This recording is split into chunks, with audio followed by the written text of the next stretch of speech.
Hey, how's it going? My name's Dan. I'm here with Keen Ramps, and normally we show you how to do stuff on our obstacles, but what I want to show you today, can't really do it on our obstacles unless we had a bunch of our flat bars and we put them all together. So what I'm going to teach you is how to hold your grinds on round rails longer.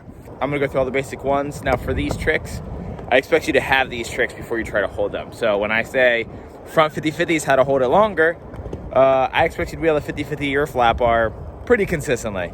So here we're going to get started with backside board slides. Now if you can board slide, here's how you can hold it longer.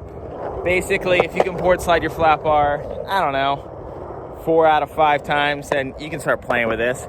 So here's a quick little example. If you can do it like this, slide like, I don't know, 3 feet, then I'm going to show you the secret to holding it longer. First trick for holding backside board slides longer, you're going to want to, instead of coming from the side pretty sharp, you're going to want to be fairly parallel, maybe like 10 degrees off of parallel. I prefer to be about, I don't know, right here, this angle right here.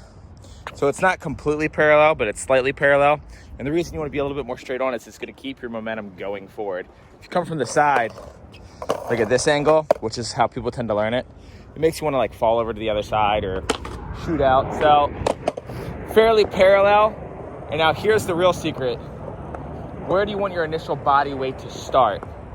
Personally, I like to start my body weight off on the right side, or that is the side that I'm coming from. For you, if you're goofy, it's the left side.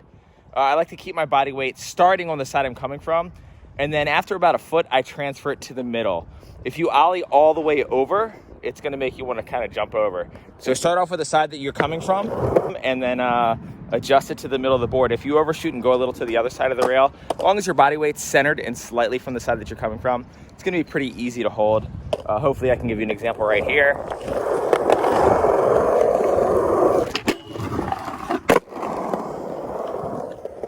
And yeah, it's like, I don't put my body weight completely on the side that I come from, but I start there and then just try to adjust between my legs. Now, what's cool about round bars is they do get a little playful. Like if you find yourself dragging your truck or dragging this truck, it doesn't mean abort, abort, abort. As long as you can get back to no trucks touching at the end of the rail, you're gonna be fine. So I'm gonna film a couple board slides long lens, pay close attention to the way my body weight is, and we'll go from there.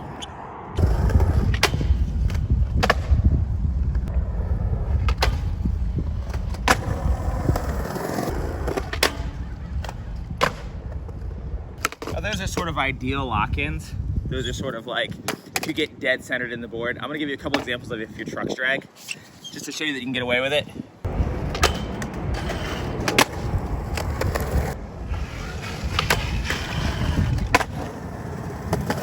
So if you do find your truck's dragging, don't panic, you can still come back from it. And yeah, just kind of keeping your body weight centered and sort of balancing between leaning forward and leaning back. There is no necessarily initial whether I lean forward or whether I lean back. It's more like however I get into the rail, I'm just trying to fight to get that center of balance.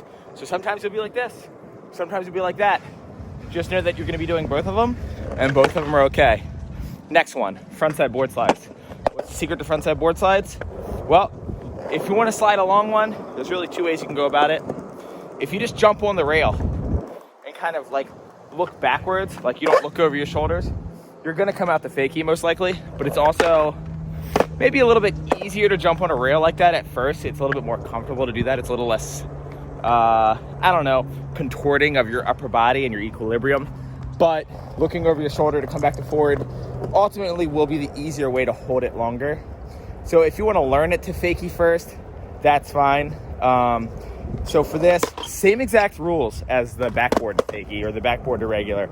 Same exact rules as the long backside board slide.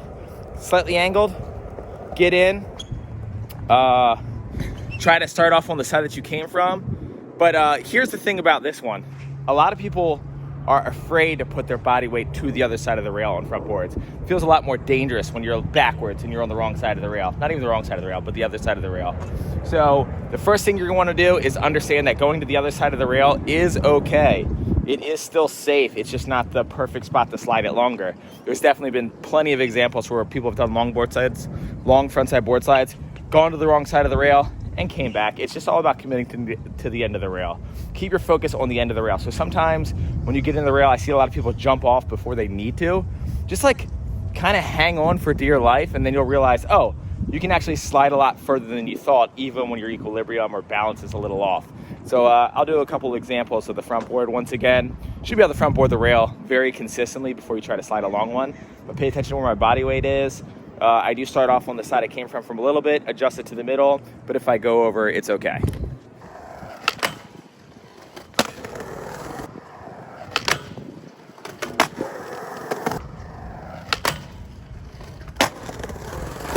All right, I'm gonna give you an example of what happens when you don't look over your shoulder and just see how it kind of naturally wants to throw you to fakie, which is okay if you learn it this way first. It might feel a little bit more natural, but in the long run, the harder way to do it. But to learn it, sometimes it's a little easier. Yeah, going to fakie on that one's definitely a little bit harder to spot the end of the rail because I can't see it. But maybe that's a little more comfortable for you. For me personally, that actually took more than one try. So yeah, maybe come out the regular. Next one, 50-50s. I see a lot of people struggle how to sit on this trick. So I got a couple tips on that one. A lot of people are pretty comfortable tapping the end of the rail, but to really commit to the beginning of the rail is just really scary for people. So here's your best way to figure out how to do it. Step one, just stand on it. If you're heel side, it's okay. You can set your board in heel side, put your body weight on it. Just stand. Cross lock, same thing. Set your board in cross lock, stand on it. Now here's the main thing I want you to notice about this. When you do that, I don't put my body weight as much on the side I came from because it's gonna make me want to pop out early. I more put it centered and slightly to the other side. It helps me commit. So when you fall, trying to figure this out, make sure you're falling to that side. Whoa. Make sure you're falling over to that side. Make sure your body weight's in the right spot. It's just a little easier to hold. So I'm gonna come out over here.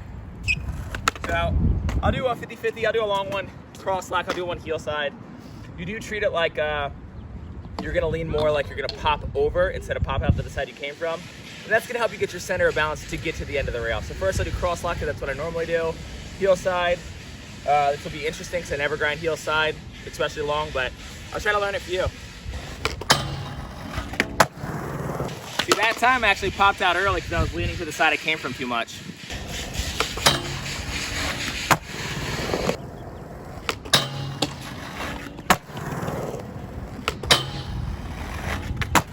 First two, to be honest, I feel like I was a little on the side I came from a little bit more and then try to adjust from there. But the last one I did felt so safe. I felt like so in control because I was directly over top of the rail a little bit to the other side, which is the scary spot. You're gonna find that holding most grinds, or actually learning most grinds in general, your body weight needs to be in the spot you kind of don't want it to be in, the scary spot. But anywho, that's basically it. I'll film one more cross lock straight on just because I like the way that looks.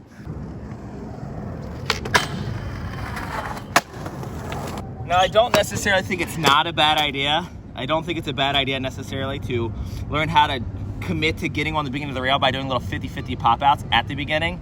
So by all means, don't be afraid to try that. Just go slow and kind of stall it. But at the end of the day, you're gonna want to go for it anyway. So here we go. I'll try a couple heel sides.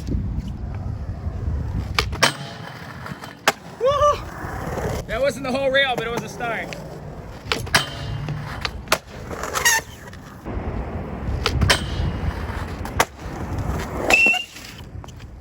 And there you have it. That's the basic body weight, the basic angles, and just sort of how to go about learning these tricks.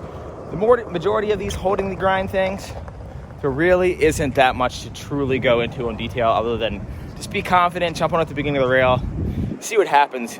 Your fight or flight's gonna kick in probably better than you expect.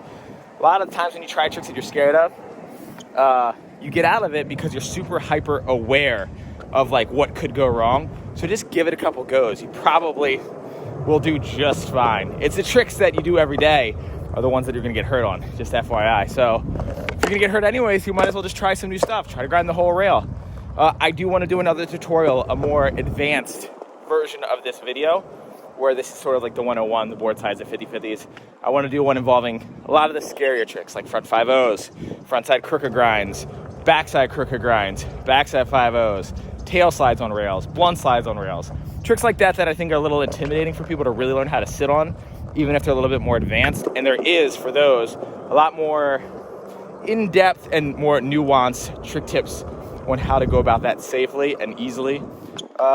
But anywho, until next time, my name's Dan. This is Keen Ramps. We do self lap bars on our website, keenramps.com. They, I believe, are 7 foot long. We offer both round and square.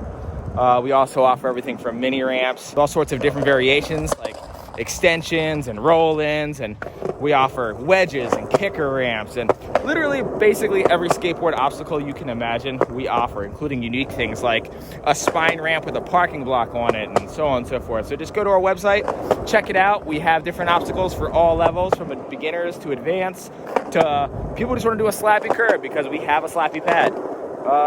Yeah, till next time.